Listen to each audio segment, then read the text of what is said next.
Caroline Leavitt was not like most girls her age. She didn't care about shiny clothes or expensive shoes. She didn't post perfect selfies or show off on social media. Instead, she kept one thing close to her heart, an old necklace with a tiny heart-shaped charm. It was not made of gold. It had no diamonds, but it meant more to her than anything in the world. She wore it every single day. People at school noticed it, and some even whispered behind her back. "Why does she wear that same old thing?" they would ask. But Caroline never answered. She just smiled softly and walked away. Caroline lived in a small town where everyone knew each other. Her house was small but clean. She lived there with her father, who worked long hours at a mechanic shop. Her mother had passed away when Caroline was only 9 years old. That's when everything changed. The day her mother died was the same day she gave Caroline the necklace. Caroline could still remember the hospital room, the white walls, the quiet beeping sounds, the smell of medicine. Her mother was lying in bed, pale and weak. Caroline sat next to her, holding her hand tightly. Her mother smiled and reached for something on the table. It was the necklace. "This is for you," her mother said, placing it gently in Caroline's hand. "It's not much, but it carries my love. Wear it when you're sad. It will remind you that I'm always with you." Caroline cried that night, holding the necklace against her chest. From that moment on, she never took it off. Years passed, but the pain stayed deep inside her heart. She missed her mother every single day. She talked to her sometimes in the quiet of the night. She would whisper things like, "Mom, I wish you were here," or, "Mom, I don't know what to do." The necklace became more than just a memory. It became her strength. Caroline didn't have many friends. She was quiet in class, always sitting in the corner, drawing or writing in her notebook. She liked writing stories, especially emotional stories. She believed stories could heal broken hearts, just like her necklace healed hers. One day, while walking home from school, she saw a poster on a wall. It said, "Talent show, open to all. Tell a story, sing a song, dance, or surprise us. Winner gets $10,000 and a chance to be on TV." Caroline stopped walking. She stared at the poster. Her heart began to beat fast. She had never thought about performing in front of people. She was shy and quiet. But something inside her whispered, "Do it." Maybe it was her mother's voice. Maybe it was her own.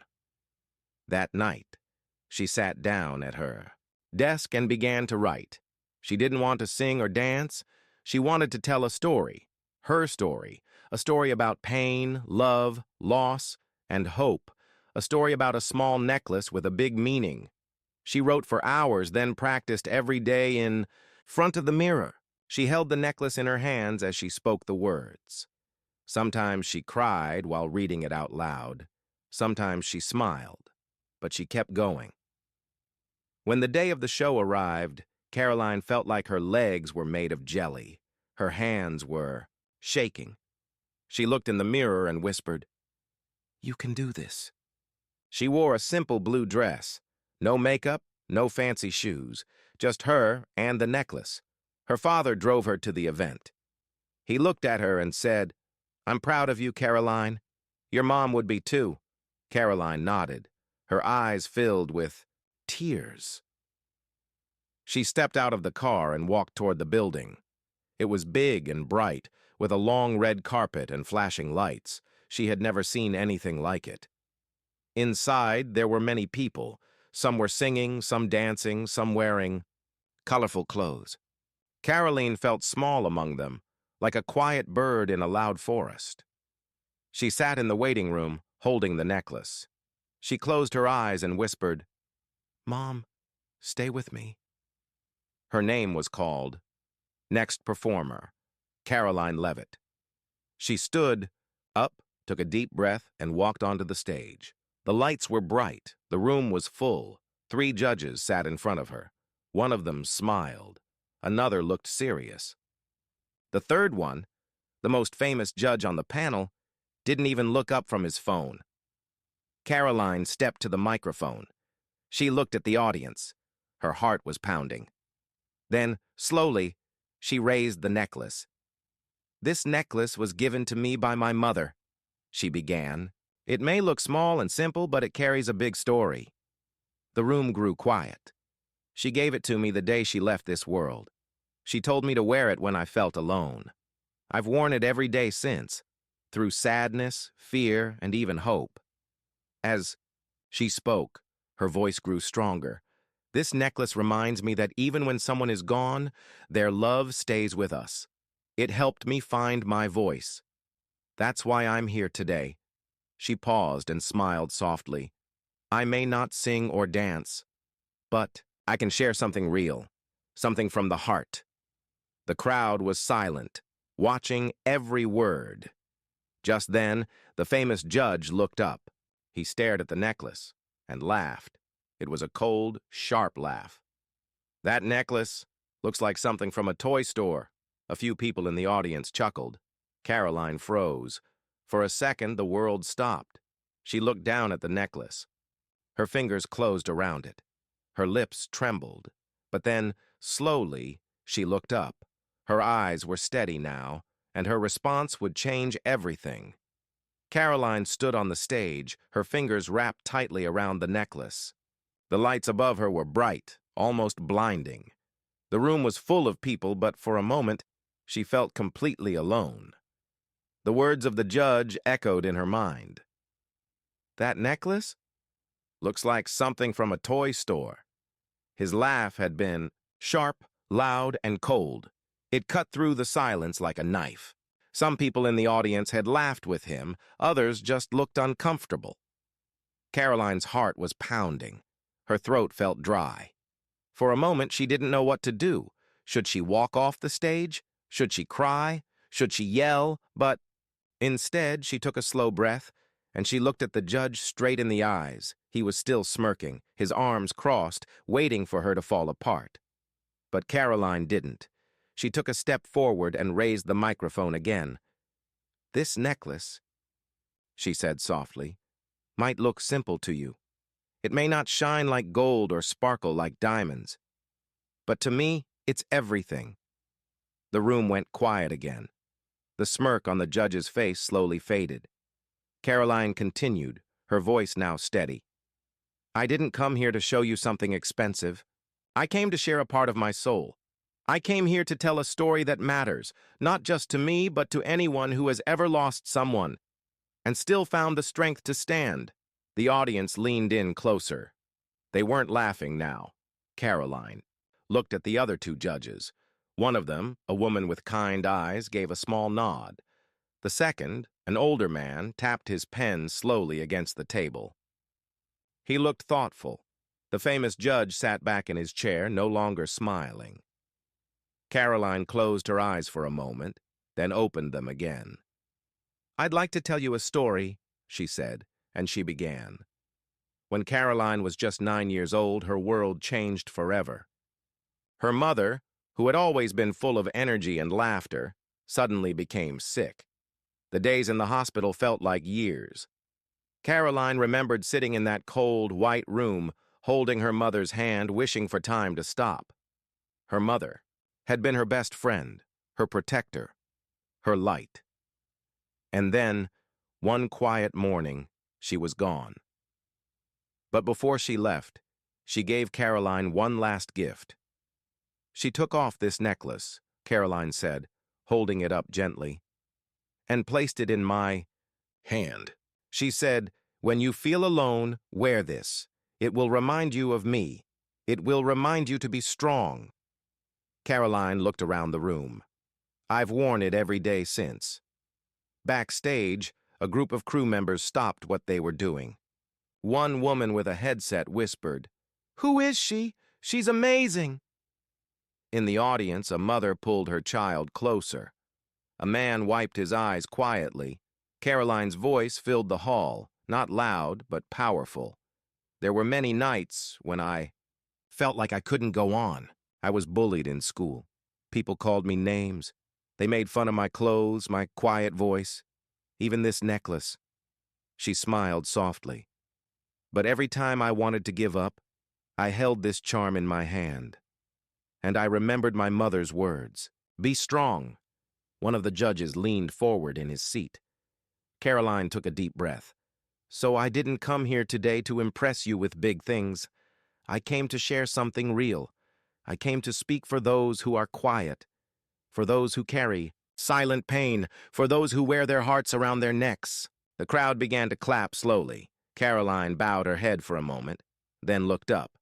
That's my story, she said. That's my truth. There was silence for a few seconds. Then, the room exploded with applause. The woman judge stood up and clapped with both hands. Beautiful, she said, almost in a whisper. Just beautiful. The older judge wiped his glasses and nodded. You told your story with courage, he said, and courage is a rare gift. Caroline looked toward the third judge, the one who had laughed. He was quiet now. His face didn't show a smile or a frown, just stillness. Finally, he leaned into his mic and said in a low voice, Well, you certainly surprised me. The audience waited to hear more. But, he continued, this is a talent show. People expect performance, not story time. The room turned cold again. Caroline felt a pinch in her heart. But before she could speak, the woman judge cut in sharply. Sometimes the strongest performance is one from the heart, she said. And tonight, Caroline gave us that. The crowd clapped again, louder now. Even the older judge joined in. The host walked on stage with a big smile. Ladies and gentlemen, let's hear it one more time for Caroline Leavitt. The lights dimmed, a little, and Caroline walked backstage, her hands shaking, her heart racing. As soon as she stepped behind the curtain, a woman with a clipboard. Caroline had just stepped off the stage, but her heart was still beating like a drum. She leaned against the wall backstage and took a deep breath. Her hands were cold. Her body was shaking, not from fear anymore, but from something else. Relief and a little hope. For the first time in a long time, she felt heard. Stage lights dimmed behind her, but she could still hear the echo of the audience clapping. Some people were even standing. A few crew members smiled at her. One of them handed her a bottle of water. You were amazing out there, he said softly. Caroline smiled, but before she could reply, someone called out her name. Caroline! It was the assistant producer. She walked over quickly, a little tablet in her hand. Her face looked worried. Hey, just a heads up, she said. Your clip is already online. It's trending, but there's a problem. Caroline's smile faded. A problem? The woman showed her the screen. There it was, a short video, just 15 seconds. It was not her full story, not the message. Just one moment, the judge laughing at her necklace. The title read, Judge mocks girl's necklace on live TV, crowd reacts. Caroline watched in silence. The video had already gained thousands of views. Comments were pouring in. Some were kind. Others were cruel. People weren't talking about her story. They were talking about the laugh. Caroline felt her stomach turn. She stepped away from the screen. Meanwhile, inside the judge's room, the famous judge sat quietly. His name was Patrick. He was known for being tough, even rude. His fans loved his sharp tongue and sarcastic jokes. But tonight, something was off. His fellow judges weren't talking to him. The woman judge, Eva, was scrolling through her phone, her lips pressed tight. The older judge, Mr. Harris, was sipping his tea, shaking his head slowly. You embarrassed yourself, Eva finally said. Patrick looked up. It was just a joke. The necklace looked like something a kid made in art. Class! She poured her heart out on that stage, Eva said, her voice sharp. And you laughed at her pain, Patrick shrugged. It's a show. People come here to be judged. No, Mr. Harris replied calmly. People come here to be seen. There was a pause. Then Eva added, and Caroline showed more courage than most grown adults ever could. Patrick leaned back in his chair. He didn't respond. But inside something was beginning to stir. Something he hadn't felt in a long time. Guilt. Backstage, Caroline sat in a quiet corner, her head down. Her father had just arrived and sat beside her. "You okay, kiddo?" he asked gently. She nodded slowly. "It's just... people are making fun of the necklace. That one moment, it's all over the internet." Her father looked at her, then at the necklace. He smiled. "Let them laugh," he said. "They don't know the story behind it, but the right people will." Caroline looked at him with tears in her eyes. "It's just hard." "I know," he said, putting his arm around her. "But hard doesn't mean wrong. You were brave out there. That judge, he doesn't get to decide your worth." Caroline nodded. She touched the necklace gently. It was warm from her skin. That night, the video exploded online. News blogs wrote articles. Some called it heartbreaking, others called it dramatic, but everyone was watching. The full video of Caroline's performance was shared too. Slowly, people began to understand the truth. A woman commented, "I lost my mom too. This made me cry." A man wrote, "That necklace has more value than anything. That judge owns." And soon, something unexpected happened. Fans started defending Caroline. More and more people began to share the full story. Even celebrities reposted it with kind words. A popular actress tweeted, "That girl didn't just wear a necklace. She wore her heart. Shame on the judge.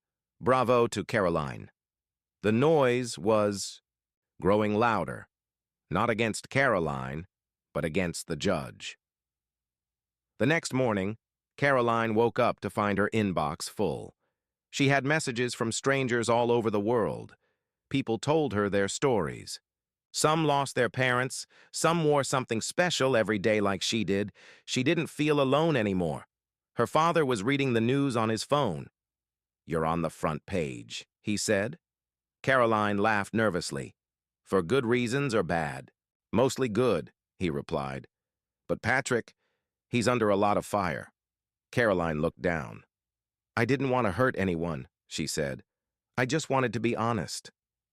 "You were," her father said, "and sometimes honesty shakes people." That afternoon, the show released a statement. "We respect all our contestants and the stories they bring. We do not support unkind behavior from anyone on our stage." No names were mentioned, but everyone knew who it was for. Later that day, Judge Patrick posted something on his own page. "Last night I made a mistake. I laughed without knowing the weight behind that necklace. I judged before I listened. Caroline, if you're reading this, I'm sorry." The post went viral. Some people praised him. Others didn't accept his apology. But Caroline read the post and felt something inside her soften. She didn't reply. Not yet. That evening, the show called her. "We'd like to invite you back," the producer said, "for the final round." Caroline was quiet for a second. "Will that judge be there?" she asked. "Yes," the producer replied. "But the stage is yours, completely yours. No jokes, no cuts, just you." Caroline looked at the necklace. She closed her eyes, and then she said, "I'll do it." The night before the final round, Caroline couldn't sleep. She lay on her bed, the soft glow of the streetlight shining through her window. The necklace rested on her chest, just like it always did. But tonight, it felt heavier, as if it wanted to speak. Her father knocked on the door gently and walked in. He placed a cup of warm tea on her bedside table. "You thinking about tomorrow?" he asked. Caroline nodded. "A little." Her father sat beside her. "You've come a long way." Caroline smiled faintly. "I just wanted to tell a story." "You did," he said. But maybe it's time you tell the rest of it. Caroline looked up. The rest? He nodded. Your past, your real story, the one you always keep inside. Caroline stayed quiet. For a long moment, there was only silence. Then, slowly, she began to speak. Caroline's childhood wasn't filled with toys or vacations, but it was full of love. Her mother, Anna, was a schoolteacher. She had a soft voice and warm hands. Every night, she would read bedtime stories to Caroline, stories full of wonder, hope, and courage. Books are magic, her mother used to say. They teach us how to dream. Caroline loved to sit on her lap and listen to stories about lost princesses, brave orphans, and children who found their way home. Her father worked hard fixing cars. He didn't talk much back then, but he always came home with a tired smile and oil on his hands. He made sure they had food, a roof, and each other. But when Caroline was 9, her mother started getting sick. It began with small things: coughing, feeling tired, losing weight. The doctors called it something long and scary. Caroline didn't understand all the words, but she understood one thing. Her mother was fading. Some days were good, some days were bad. But every moment felt like sand slipping through her fingers. One afternoon, Caroline came home from school and found her mother sitting by the window holding something small in her hand. It was the necklace. I want you to have this, her mother said gently. Caroline blinked. But it's yours. Not anymore, her mother whispered. Now, it's yours to carry. She placed the necklace around Caroline's neck. It's not shiny, it's not expensive, she said, but it carries love, and love is the most powerful thing in the world. Caroline touched the charm. It was shaped like a heart, simple and warm. That night, her mother read her one last story. It was about a little girl who went on a long journey to find herself. At the end of the story, the girl realized that what she had been looking for was already inside her. The next morning, her mother was gone. Caroline paused as tears filled her eyes. I never told anyone the full story, she whispered. Her father put his hand on hers. You don't have to carry it alone anymore. Caroline nodded. I think it's time the world knows who she really was. Not just what happened, but who she was. Her father smiled. Then tell them. Not for the judges, not for the prize. Tell them for her. The next day, Caroline arrived, early at the studio. The air was buzzing with excitement. Cameras were being tested. Crew members ran around holding lights and cables. The stage was bigger than last time, brighter, louder. But Caroline felt calm. She sat in the waiting area, the necklace hidden under her sweater, her fingers gently holding the charm. The producer came over. You ready? Caroline nodded. Yes. Just so you know, the producer added, the judges will not interrupt. No scores, no comments until the end. It's your moment. Caroline smiled. Good. When it was time, Caroline stepped onto the stage again. The lights felt less scary now. The crowd was larger, but she wasn't nervous. She looked at the audience, then at the judges. Patrick, the judge who once laughed, met her eyes. He gave a small nod.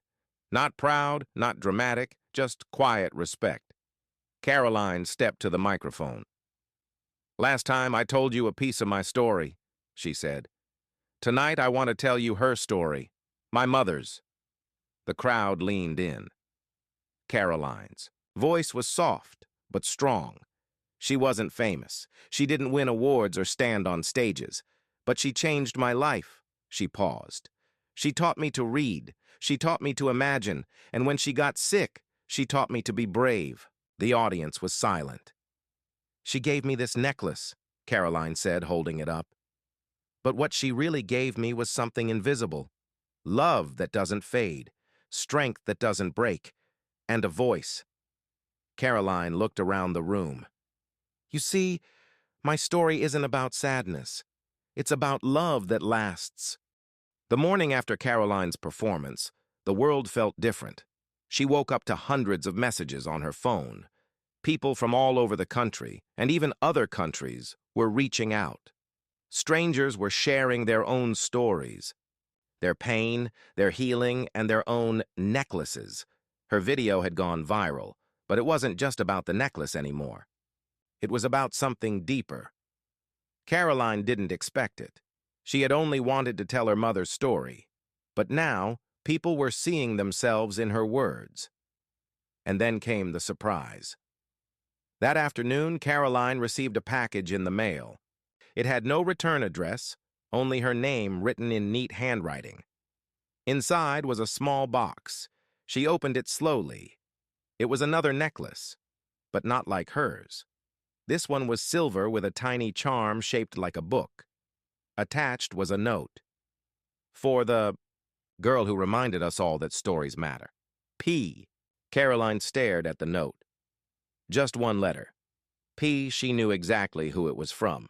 Patrick, the judge who once laughed, had stayed silent during most of the day.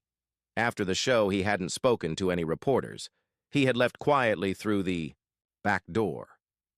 But he hadn't stopped thinking about her. He thought about the way she looked when she spoke. Not just her words, but her eyes, her voice, her stillness. It wasn't a performance, it was truth. And that truth had hit him hard.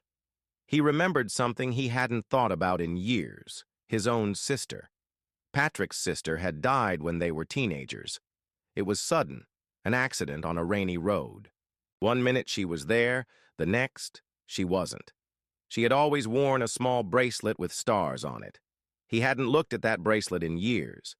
But after hearing Caroline's story, he went home, dug through an old box in the attic, and found it again. It was dusty, but still there. Still real. He sat in the dark that night holding it, remembering everything he had buried. And for the first time in decades, he cried. Caroline had opened a door he had kept locked. He knew he owed her more than words on a TV show. So he sent her something small, a gift, a thank you. Back at home, Caroline held the new necklace gently. She turned the book-shaped charm over in her hand. Inside it, there was a tiny engraving, "Keep writing." Caroline smiled. She placed the necklace next to her mother's heart-shaped charm and whispered, "Thank you." The next day, Caroline was invited to a special event hosted by the show's producers. It wasn't part of the competition. It was something new, a storytelling night. All the finalists had been asked to speak, not to perform, but to share something real. The audience would be full of students, teachers, parents, and families from around the city. Caroline stood backstage waiting for her turn. She wore both necklaces now, one for her mother, one for her future. When she walked on stage, the lights felt warm. She looked out at the young faces in the crowd. "Hi," she said softly. "I used to think stories were just words, but now I know they're bridges. They connect people.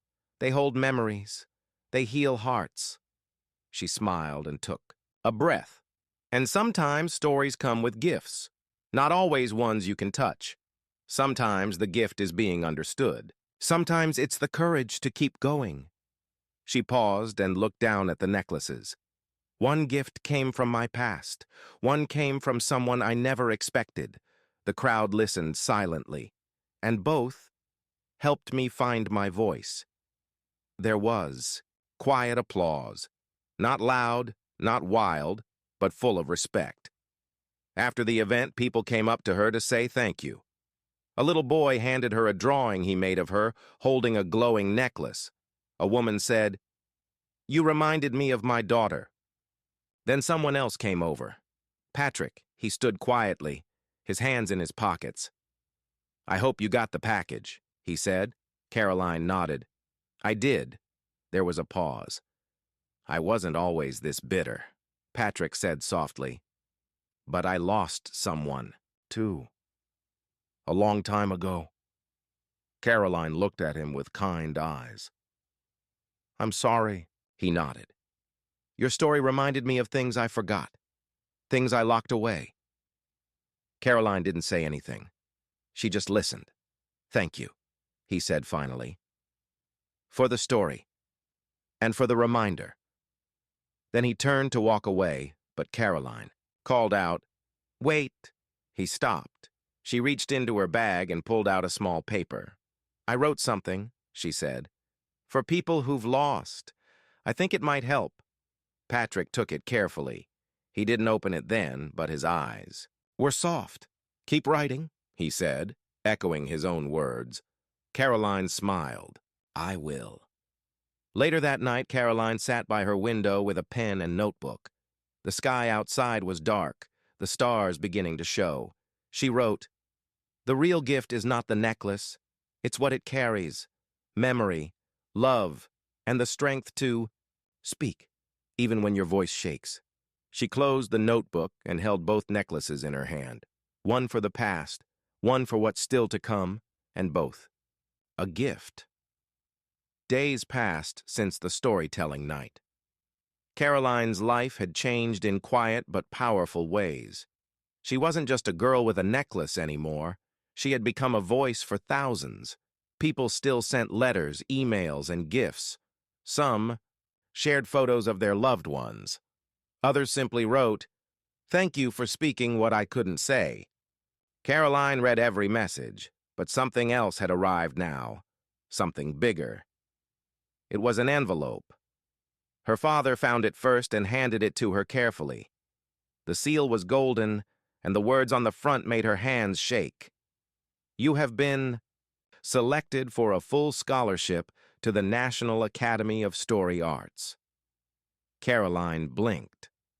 Inside was a letter, offering her a chance to study storytelling, writing, and public speaking at one of the top schools in the country. Her name had reached people far beyond the TV show.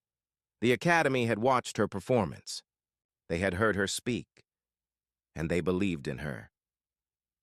That night, Caroline sat at the kitchen table, the letter in her hand. Her father poured her a glass of juice and sat beside her. "You did it," he said softly. Caroline smiled, but her eyes were full of questions. "It's in another state," she said. "Far away. It starts in just 2 months." Her father nodded. "It's fast." Caroline looked around their small home. She looked at the chair her mother used to sit in, the bookshelf with all the old storybooks, the fridge with drawings and magnets, the necklace around her neck. Everything she loved was here. And yet, something inside her whispered that it was time. Time to go. Time to grow. But was she ready? Later that evening, Caroline went for a walk. She ended up at the same bench where she used to sit with her mom years ago. The park was quiet. The trees swayed in the soft wind. She could still hear her mother's voice in her memory. "When you don't know which way to go, follow your heart. It knows the way home." Caroline closed her eyes. "Mom," she whispered, "I'm scared." She waited. There was no voice, no magic sign, just the gentle wind. But deep in her chest, under both necklaces, she felt a small warmth. Courage. Next morning, the producer of the TV show called. "Caroline," she said, "we have another offer for you." Caroline listened quietly. The show wanted her to stay on, not as a contestant, but as a youth mentor. They were starting a new season, where young voices could share real stories, and they wanted Caroline to help lead it. "It's not just a job," the producer said. "It's a movement. You inspired it." Caroline didn't know what to say. Another door had opened, another path. Stay here and build something beautiful. Or go and chase something bigger. That evening, Caroline sat with her father again. "I have 2 choices," she said. Her father looked at her. "Do you want me to tell you what to do?" Caroline shook her head. "No, I just Want to make the right decision?" He nodded and got up. Then he brought over a small wooden box. She hadn't seen it before. "What's this?" she asked. "It was your mother's," he said quietly. "She told me to give it to you when the time was right." Caroline opened the box slowly. Inside was a letter, in her mother's handwriting. "Dear Caroline, if you're reading this, it means you're standing at a crossroads. I wish I could be there to walk beside you. But here's what I want you to know. Life is not about safe choices. It's about true choices. What feels right in your soul. Go where your heart feels most alive. And remember, I'll always be with you. Mom." Caroline held the letter to her chest. Tears fell, but her heart felt light. The next day, Caroline made her decision. She called the academy first.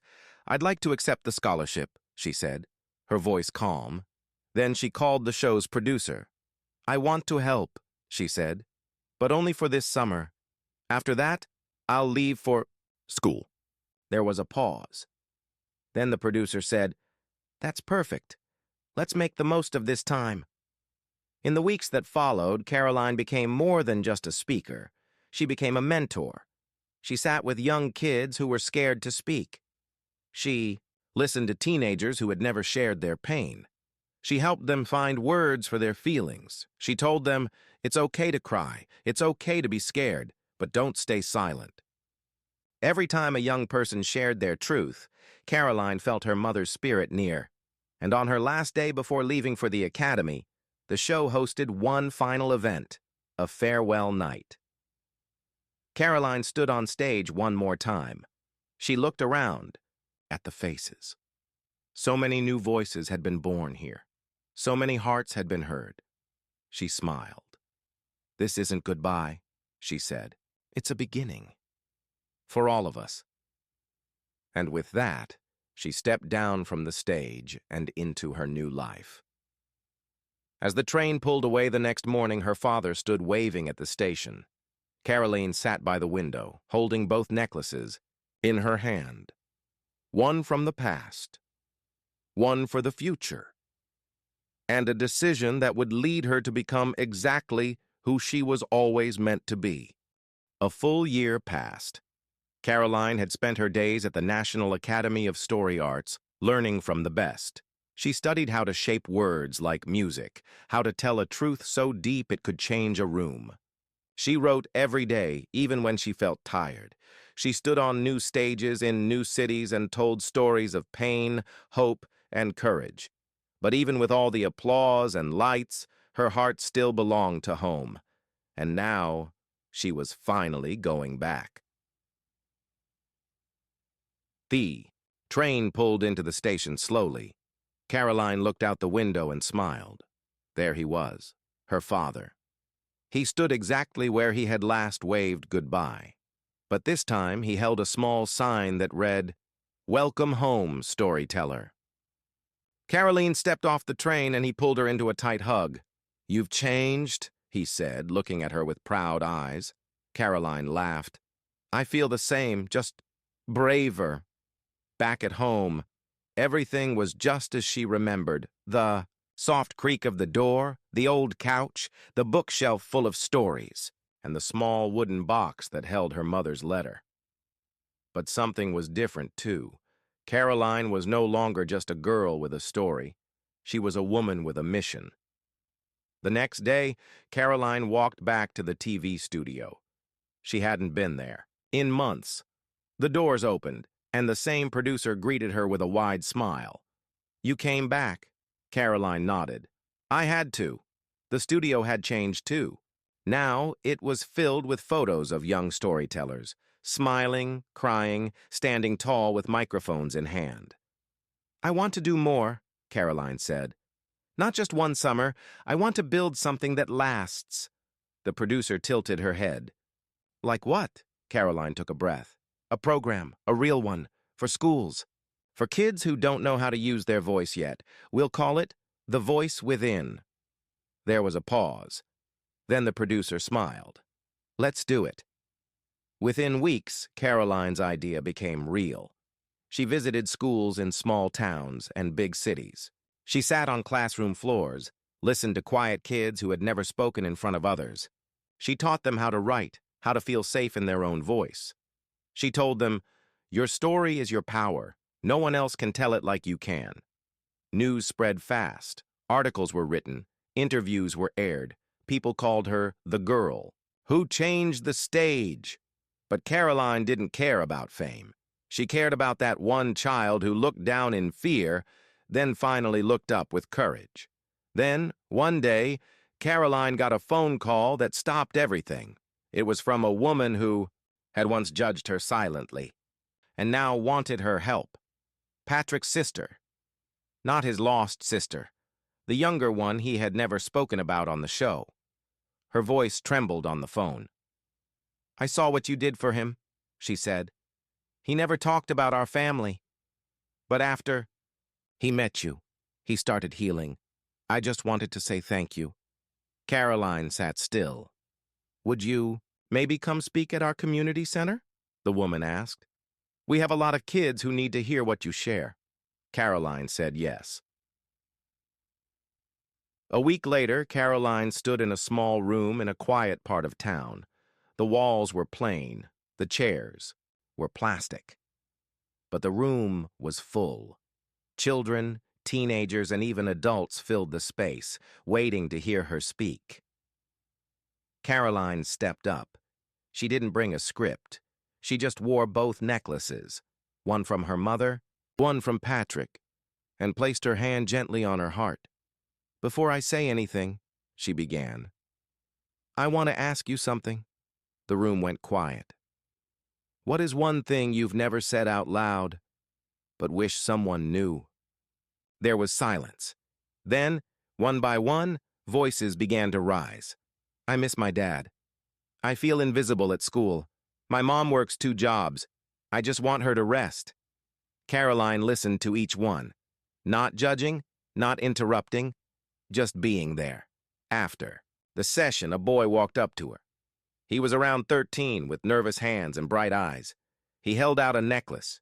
It was made of thread and beads. Rough, homemade. "I made this," he said. "It's not much, but I want you to have it." Caroline took it with tears in her eyes. "It's beautiful," she whispered. And it was, because it wasn't about gold or silver. It was about meaning, just like hers. That night, back in her room, Caroline looked at all 3 necklaces.